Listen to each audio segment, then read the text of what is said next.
Le Cercle de réflexion populaire sur la transition a initié des journées d'échange dans tous les quartiers de Libreville. Après avoir sillonné plusieurs quartiers, les membres du dit cercle ont échangé le dimanche 29 septembre 2024 avec les habitants du quartier PK8 dans le 6e arrondissement de la commune de Libreville. Cette rencontre était axée sur l'hypocrisie politique qui a atteint son paroxysme, mais également du nouveau projet de constitution de notre pays. Que les Gabonaises et les Gabonais souhaitent un retour à l'ordre constitutionnel tranquille, apaisé et harmonieux. Certains politiques tentent de manipuler l'opinion en prenant des postures de donneurs de leçons et en caricaturant dangereusement le nouveau projet de constitution de notre pays, occultant ainsi les vrais enjeux de la transition. Les Gabonais étaient tombés dans la résignation. L'aphorisme typiquement gabonais était « on va encore faire comment ?» Tous les Gabonais, avant le 30 août, c'était « on va encore faire comment ?» On va encore faire comment? Parce que pour Alain-Claude Bilibizé, lui, disait-il, qui avait su, n'est-ce pas, imprimer dans nos têtes que si nos enfants étaient près de 50% au chômage, car ils ne pouvaient plus passer des concours, être recrutés à la fonction publique et au privé, c'est de notre faute. Que si nous ne mangions qu'une seule fois par jour, le panier de la ménagère étant trop cher, c'était de notre faute. Que si nos femmes, nos enfants, nos parents mouraient comme des mouches et accouchaient à même le sol dans nos hôpitaux, c'était de notre faute.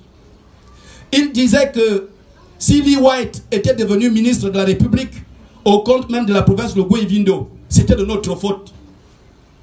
Il nous disait que si Lee White envoyait les éléphants tuer les ogivins dans leurs plantations, c'était de notre faute. Pourquoi, selon lui, tout cela était-il de notre faute? Parce que, selon lui, toujours, le Gabonais veut vivre au-dessus de ses moyens. Nous nous prêtons à ce jeu du débat politique pour conforter, in fine, l'esprit démocratique dans notre pays. Selon le CRPT, le Cercle de réflexion populaire, ces politiques devraient, pendant la transition, être en situation de recueillement.